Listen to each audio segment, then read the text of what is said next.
Hadirin sekalian, sesi panel pertama akan dimoderatori oleh Pustakawan Ahli Utama. Kepada Dr. Anda Ovi Sofiana M. Hum, kami silakan.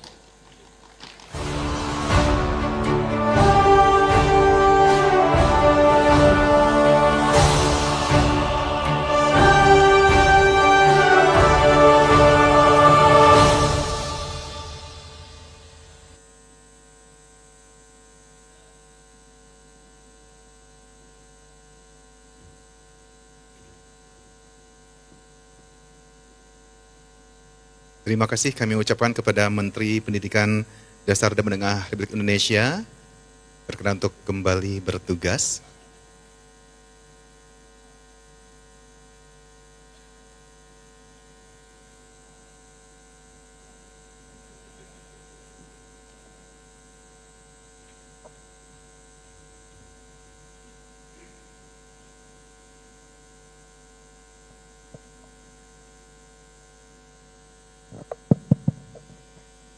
Baik, Bapak dan Ibu sekalian, Assalamualaikum warahmatullahi wabarakatuh. Alhamdulillah wa syukurillah hari ini kita bisa bertemu dalam keadaan sehat walafiat. Bapak dan Ibu hadirin yang kami hormati, hari ini kita akan bersama-sama menyimak diskusi panel. Untuk sesi pertama dihadirkan dua orang tokoh yang saya kira Bapak dan Ibu sudah mengenal kedua sosok ini. Jadi siapa yang tak kenal maka tak sayang. Saya panggil dulu, mungkin nanti kalau sudah melihat sosoknya saya tanpa perkenalkan pun Bapak Ibu sudah hafal. Yang pertama saya mohon berkenan Pak Kisworo, Kepala Dinas Perpustakaan Kabupaten Gunung Kidul. Monggo Pak.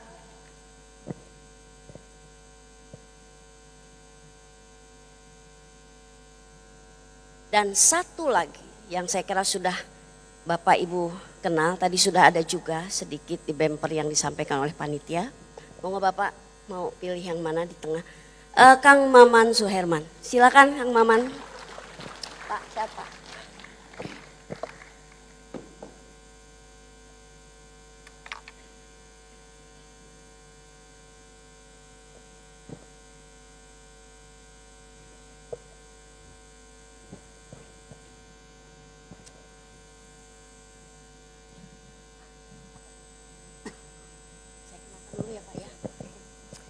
Bapak dan Ibu sekalian, di hadapan Bapak dan Ibu telah hadir dua orang tokoh yang saya kira Bapak Ibu sudah mengenal. Siapa Pak Kis dan siapa Kang Maman.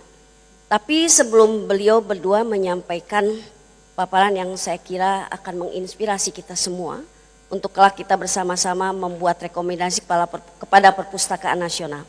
Yang pertama saya ingin membacakan kurikulum vitae dari Pak Kisworo. Ini lumayan besar, nanti saya singkat saya barangkali. Yang pertama, nama lengkap Pak Kisworo SPD MPD. Beliau saat ini menjabat Kepala Dinas Perpustakaan dan Kearsipan Kabupaten Gunung Kidul.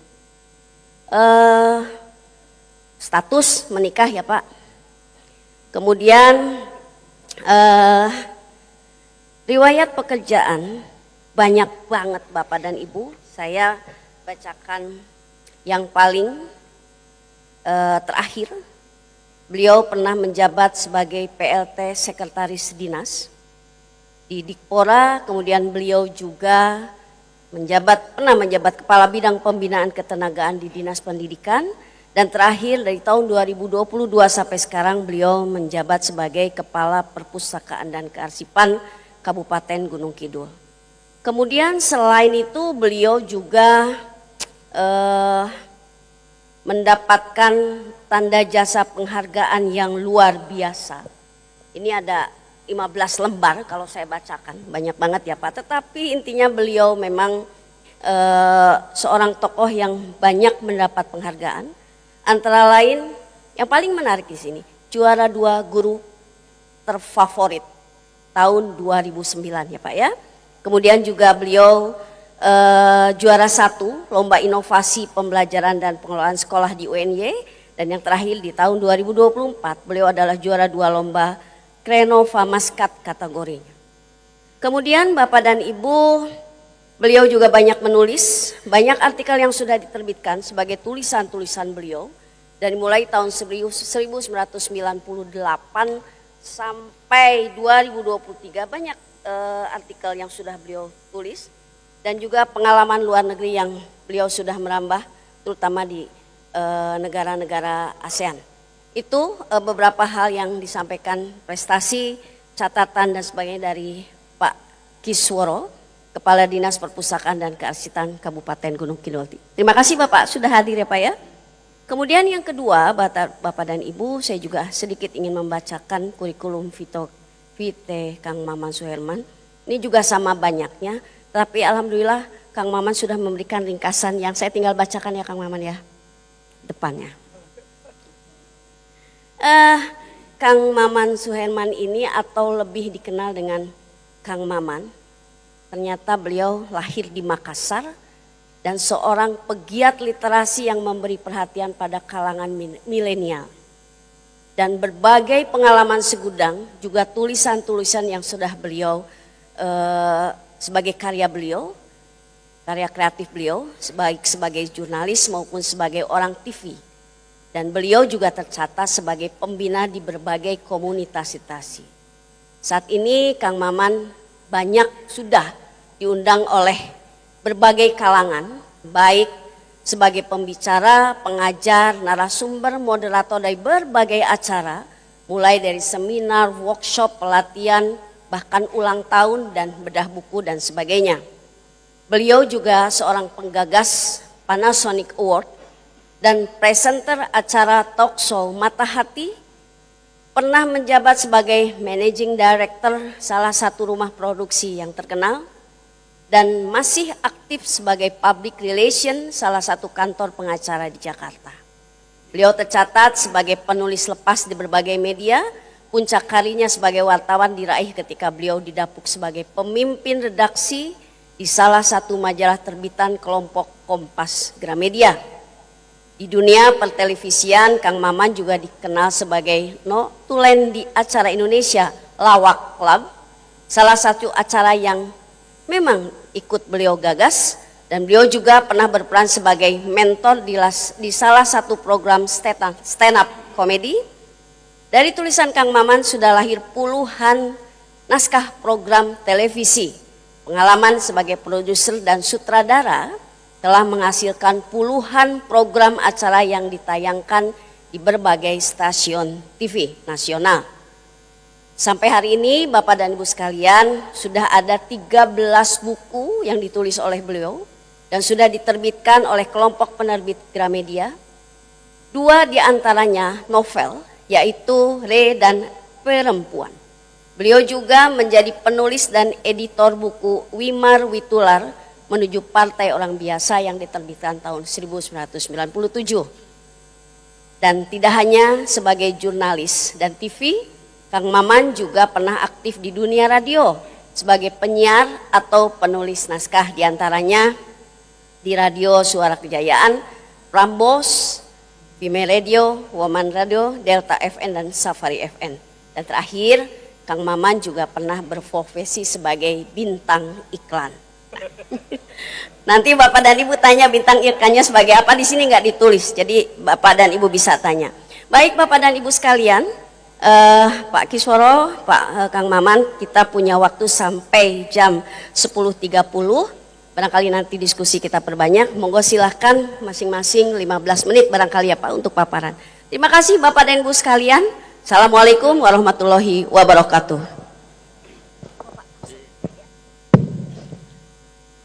Assalamualaikum warahmatullahi wabarakatuh.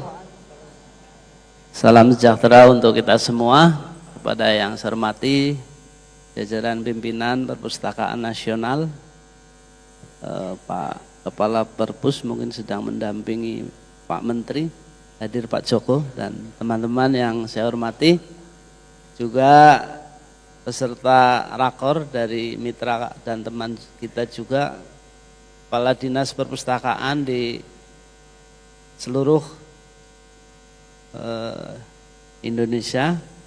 Bapak Ibu, hari ini tadi sudah dapat asupan cukup produktif dari Pak Menteri ya. Kemudian untuk mengawali, tadi malam saya minta istri saya untuk membuat pantun Bapak Ibu, biar tidak terlalu kaku Bapak Ibu, mengawali pagi hari ini. Saya bacakan saja ini. Halaman Pak Kadir sangat rapat barisan angsa. Perpustakaan hadir demi martabat bangsa. Ya. Oke. Satu lagi Bapak Ibu.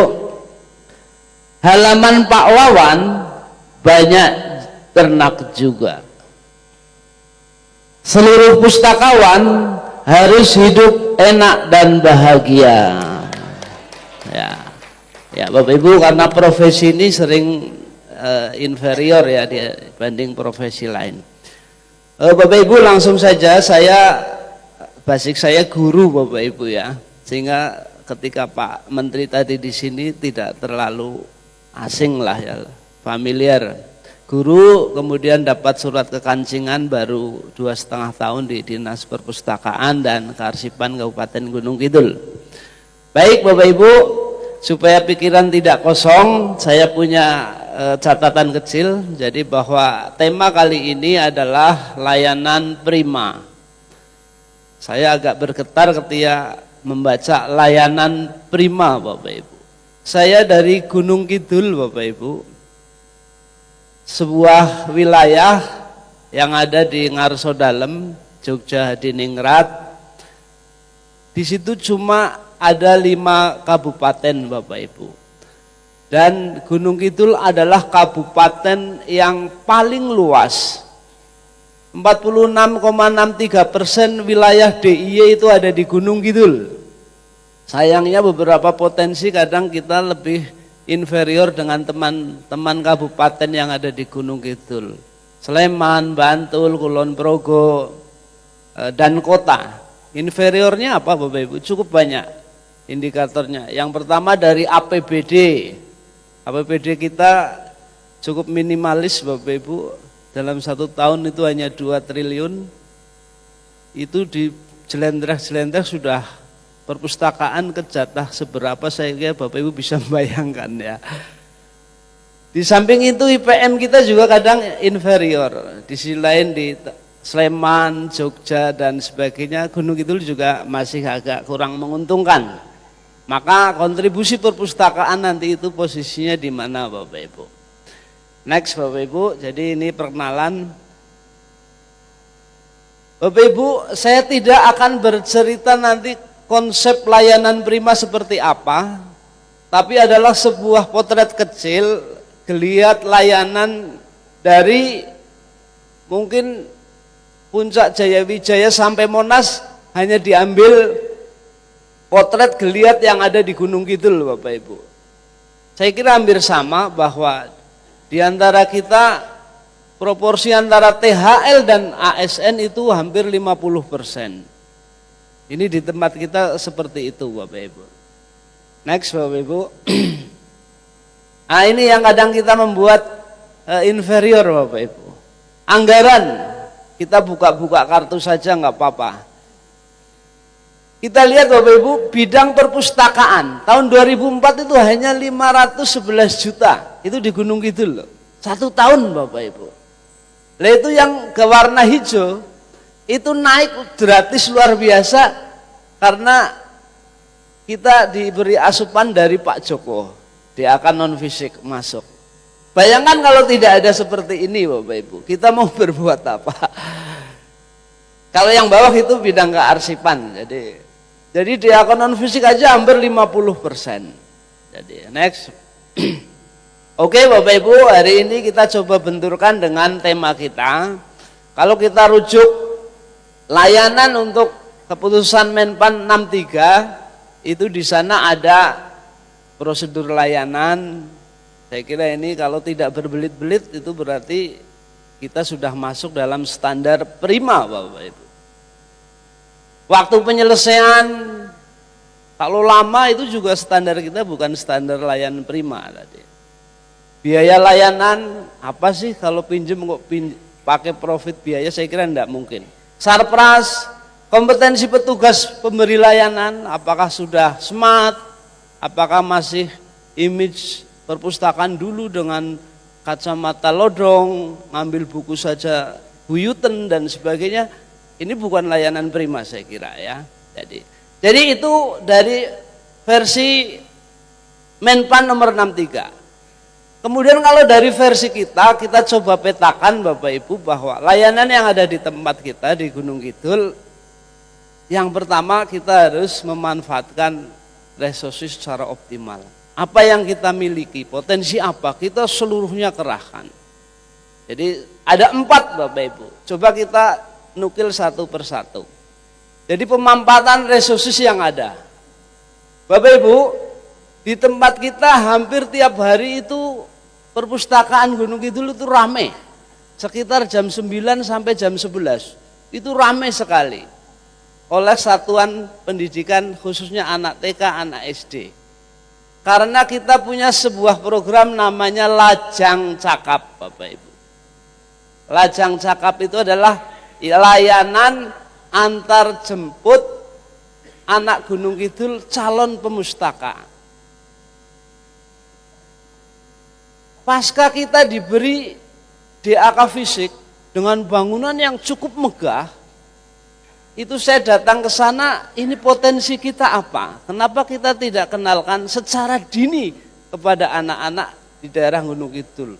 Apalagi yang daerah pinggiran di pantai, di pegunungan itu. Adoh Ratu, Cedak Watu kalau Gunung Kidul itu. Kalau yang Cedak Ratu biasanya kota Jogja. Jadi kita punya sebuah bus armada ini dari dana keistimewaan. Bapak Ibu yang di luar Jogja jangan meri, di DIY itu ada dana keistimewaan. Tetapi yang bisa ngakses kebetulan saat ini baru Dinas Perpustakaan Gunung Kidul. Dinas-dinas yang lain mungkin nanti menyusul. Gitu. Saya punya armada bus seperti bus Texas itu waktu itu sudah rongsok, kadang macet dan sebagainya. Kalau antar jemput itu membahayakan. Sudah kursinya dari kursi diambil dari kursi besi yang ada di kantor. Ketika menjemput kadang takutnya ada anak yang berojol begitu. Nanti kena PHP aparat, saya kena pasal gitu. Akhirnya saya usulkan bis dan Danais melihat kesungguhan kita, maka diberi bis 1,2 M untuk memberi bis. Itulah layanan kita bagaimana secara dini mengenalkan perpustakaan dan lain-lain. Kemudian kegiatannya apa saja Bapak Ibu? Next. Jadi kita suguhi sebuah suguhan yang pokok, yaitu cari, membacakan, nyaring. Karena ini untuk anak-anak kelas bawah ya. Karena membaca itu seperti kemarin Mas Eka Kurniawan, bukan seperti berlari genetis, tapi dia harus di sebuah stimulus respon. Maka kita kita jemput itu dan disuguhi dengan membaca nyaring pokoknya. Walaupun prosesnya itu nanti tour library. Jadi di Gunung Kidul anak datang, kita kenalkan itu yang pertama bagaimana digitalisasi kartu anggota. Kita kenalkan supaya bertransformasi. Kemudian di ruangan ada 15 komputer, kita kenalkan bagaimana internet sehat begitu. Kemudian kita ada slot-slot, di situ ada batik dari Gunung Kidul, dari Kecamatan Playen, kemudian Semin, itu kan kita kenalkan itu. Anak-anak ini adalah batik dari tempat kita Semin, ini Playen, ini Palian, ini Saptosari, itu ada di situ. Kita kenalkan juga dengan batuan yang ada di Gunung Kidul, supaya tidak jauh dari anak-anak. Kita kenalkan juga kayu yang ada di Gunung Kidul. Bahkan anak-anak juga belum kenal untuk huruf yang untuk orang kurang beruntung, teman-teman, huruf Braille, dan anak-anak ternyata belum tahu itu. Merasakan sendiri meraba huruf Braille, dia akan mungkin berempati bagaimana susahnya membaca. Tuh.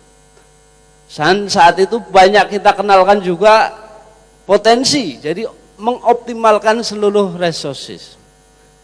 Kemudian kita adakan sebuah kuis kecil dan diberi hadiah kado pintar.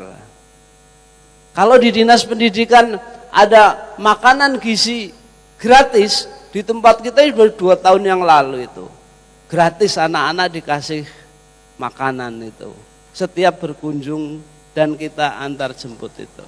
Ini yang disebut layanan prima bagi versi saya, Bapak Ibu. Ya, jadi diberi asupan supaya tidak stunting. Nggak ini mendramatisir cuma asupan 1 kali masa stuntingnya habis itu. Ya, jadi itu setelah itu kita kembalikan anak itu dengan utuh selamat. Dan hari ini Bapak Ibu, antrian itu sudah sampai bulan Juli. Kita harus menata jadwal. Itu. Seperti melebihi antrian ONH naik haji itu. Jadi lama banget itu. Kadang ada yang kebelet, lah ini kok lama banget 4 bulan, udah berangkat sendiri aja pakai bis nyewa. Itu adalah bagi saya itu adalah sebuah kemandirian itikat bahwa stimulus kita sudah berhasil. Mereka punya kesadaran untuk ke tempat kita itu. Jadi ini lajang cakap begitu seperti itu Bapak Ibu. Lah duitnya dari mana Bapak Ibu? Tadi saya sampaikan alhamdulillah resources yang ada kita menggunakan dana keistimewaan. Dan yang jelas karena antrinya itu karena guru-guru tidak ngajar seneng. Yang ngajar adalah pustakawan kita selama 2 jam itu. Sudah enak duduk manis dikasih makan, gurunya seneng, makanya sampai banyak sekali antrinya. Oke, itu adalah bagian dari pemanfaatan resources yang ada. Saya kira layanan yang lain Bapak Ibu, next. Ini sudah reguler lah biasa ya, perpustakaan keliling, lanjut. Ini juga 1 tahun itu ada 2 kali kita bedah buku, dan bukunya biasanya buku lokal. Karangan dari Kabupaten Gunung Kidul itu sendiri. Next. Jadi saya tidak akan mengandung konsep Bapak Ibu adalah nukilan-nukilan geliat kita yang ada di Gunung Kidul. Entah dari sudut pandang mana Bapak Ibu akan mungkin mengambil yang relevan di daerah Bapak Ibu. Kalau di Finlandia itu sudah dihentikan itu digitalisasi pada anak-anak, kembali kepada buku tekstual, menulis dan membaca dengan buku teks. Finlandia, Denmark katanya itu sudah dihentikan, itu dilarang anak-anak itu. Tapi di tempat kita tetap masih. Jadi lewat barcode di tempat manapun bisa membaca e-pusda kita, e-pusda Gunung Kidul. Jadi digitalisasi, mereka yang tidak mampu ke tempat kita bisa mengakses koleksi yang ada di tempat kita lewat e-pusda itu. Next. Saya kira ini dari Pak Joko juga kita tempatkan di Polres. Jadi pojok baca digital, dan alhamdulillah banyak ngakses sambil buat SIM dan macam-macam juga nunggu baca-baca gitu. Next. Ya ini Bapak Ibu cari membacakan nyaring. Kita punya komunitas yang sebagai volunteer. Sebelum anak-anak disuguhi ini adalah kita melakukan BIMTEK. Pesertanya nanti sebagai volunteer untuk suguhan anak-anak. 1 di antara 2 itu kemampuan literasinya adalah tidak mencapai. Itu asesmen nasional kemarin. Kenapa demikian? Kemungkinan salah satunya adalah pondasi anak-anak untuk membaca itu kurang. Maka kita adakan cari membacakan nyaring itu. Next. Untuk menyapa teman-teman pegiat literasi di sudut-sudut desa kampung, karena mereka tidak diperhatikan, saya coba memperhatikan lewat terminologi duta baca ya. Jadi kita adakan duta baca, walaupun dananya sedikit tapi kita adakan, kita seleksi. Seleksinya hampir sama dengan seleksi lelang eselon 2 saat itu. buat makalah, presentasi, diwawancari. Herannya yang daftar banyak Bapak Ibu. Itu kan sebuah apa ya, animo kita hargai itu. Hanya duta baca aja yang daftar banyak itu. Dan apresiasinya bupati itu memberi hadiah itu untuk duta baca. Ini adalah mencoba ikhtiar ghiroh yang ada di sudut-sudut dusun, desa dan sebagainya, duta baca. Walaupun di satuan pendidikan di SMP juga kita lakukan. Next. Resources yang lain yang kita manfaat adalah sudut-sudut Bapak Ibu. Ada Gunung Kidul Corner. Di situ ada tulisan orang-orang Gunung Kidul, kemudian tema-tema Gunung Kidul, kita adakan sebuah sudut pojok. Ada lagi yang mau kerjasama dengan kita, ISPI.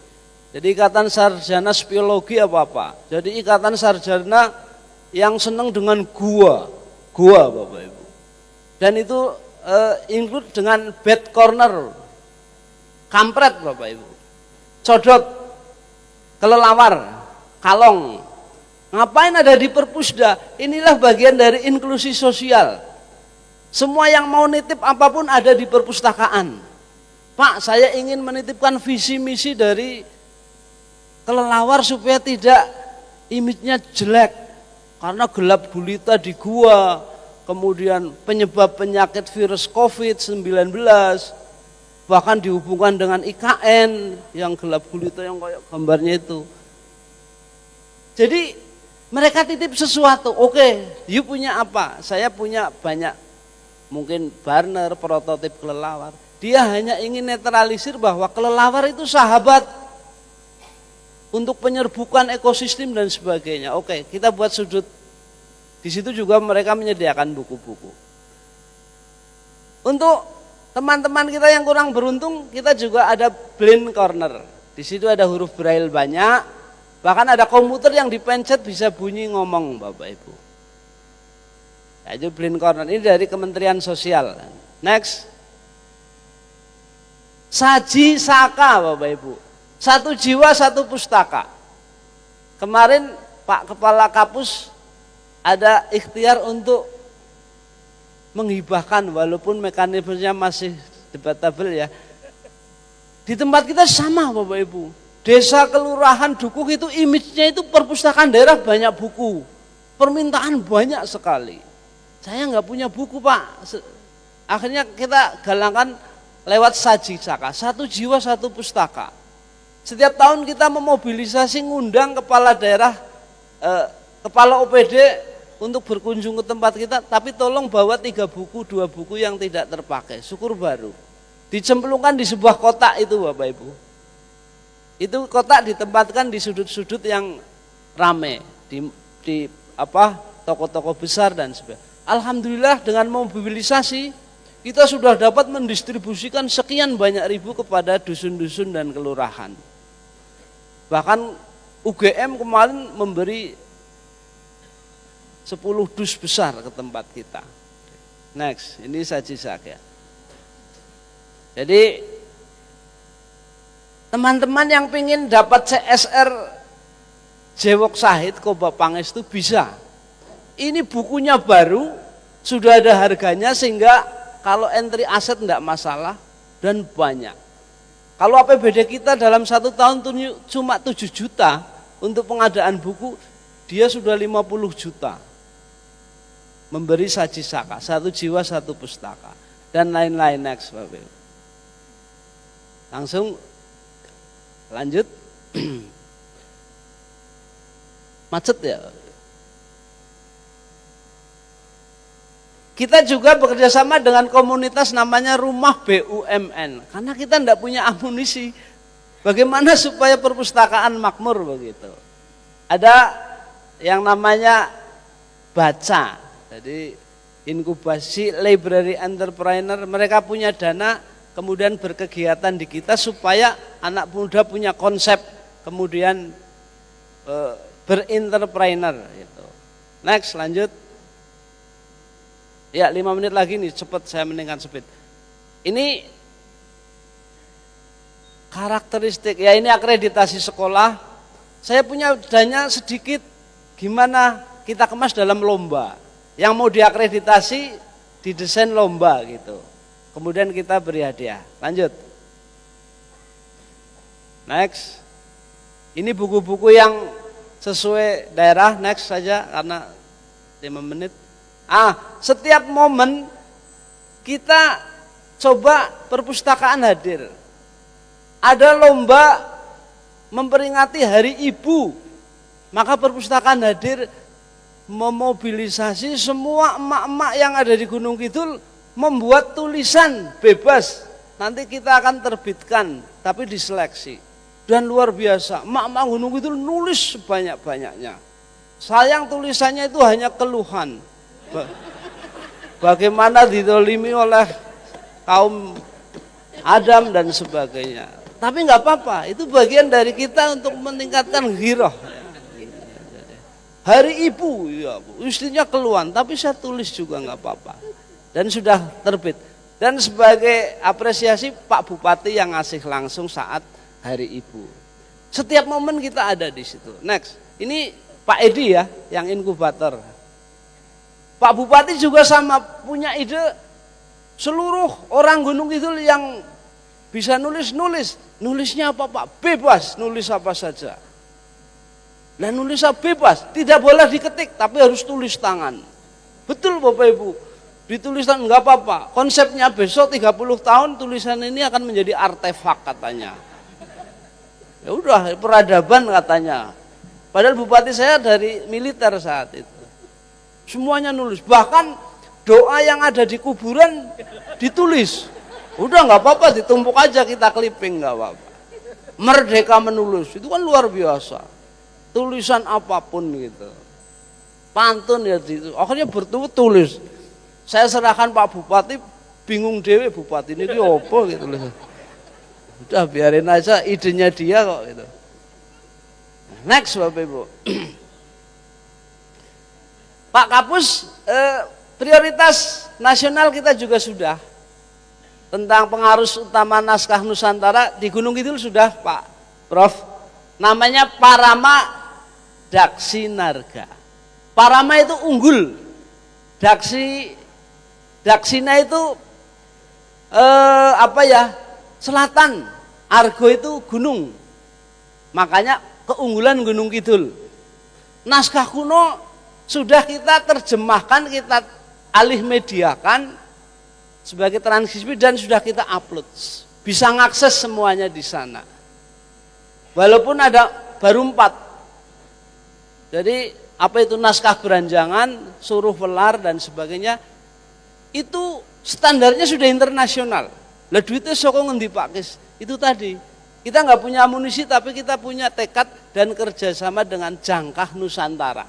Sebuah komunitas, dia dapat dana dari luar negeri tapi nggak punya naskah. Kita punya naskah. Gitu. Ini naskah kuno ini. Hurufnya Arab Pegon. Saya sendiri nggak bisa baca, iki kepiye karepe baca. Tapi Jangkah Nusantara itu sudah. Gitu. Jadi ini bagian dari pengarus Taman Nusantara. Next, ya. Terus saya kira membangun network ini Kalapas juga kita sentuh Bapak Ibu. Orang-orang yang ada di penjara kan juga butuh refreshing, ya kasih buku untuk membaca kerjasama. Lanjut. Saya kira itu aja karena waktunya habis. Terus Bu, next. Ini dengan Kementerian Pertanian, dengan pinjol. Maksudnya ada kesangkut masalah pinjol, kita kerjasama dengan BDG untuk pencerahan bagaimana terhindar. Jadi Gunung Kidul perpustakaannya makmur karena kita setiap hari ada keras-keras seminar gitu. Inklusi, semua masuk. Next. Ini dengan UGM, dengan UKASW. Next terus.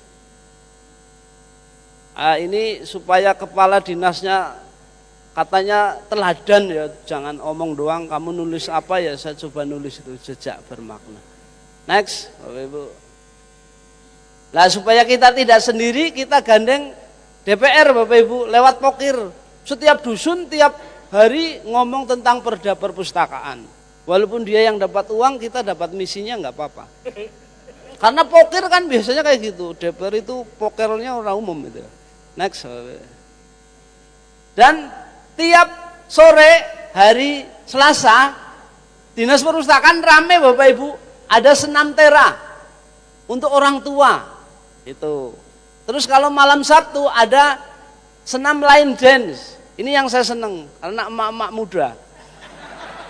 Saya kalau malam Minggu nggak pulang karena lihat line dance. Tapi kalau yang tua-tua saya pulang aja dah.